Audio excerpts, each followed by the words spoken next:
Pinaghahanap na mga nasa likod ng tangkang pang-hold up sa isang armored van sa labas sa isang mall sa Muntinlupa. Dawi sa shootout ang insidente na ikinasawi ng isang gwardiya at isa sa mga suspect. Saksi si Rafi Tima. Ilang minuto lang tumagal ang tangkang pag-hold up pero dalawa agad ang patay sa matawat na balang bahaging ito ng Alabang Town Center.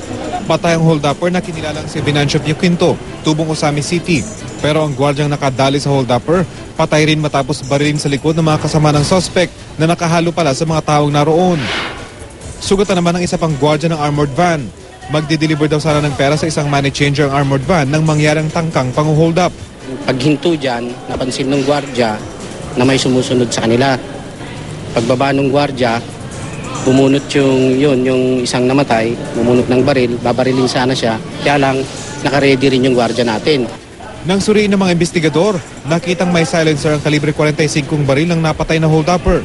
Indikasyon umanong bihasa ang mga ito at posibleng kabilang daw sa isang malaking grupo. Posible rin umanong matagal na nilang minamatyagan ng kanilang target. Malapit lang sa isang police community precinct ang pinangyarihan ng insidente, kaya raw siguro gumamit ang mga ito ng silencer. So para hindi makakreate ng commotion, ang ginamit nila yung baril na may silencer para hindi maka-attract. At the same time, hindi mapansin ng mga ibang gwardiya. Sa investigasyong isinagawa sa Muntinlupa PNP headquarters, iturn over ang shotgun ng gwardiya. Kinunan na rin ng pahayag ang mga nakasaksi sa insidente, kabilang na ang teller ng armored van. Ang driver naman ito, tumangging magsalita sa harap ng kamera. Kinakabahan pa raw siya matapos ang insidente lalo pat kapapanganak lang ng kanyang asawa.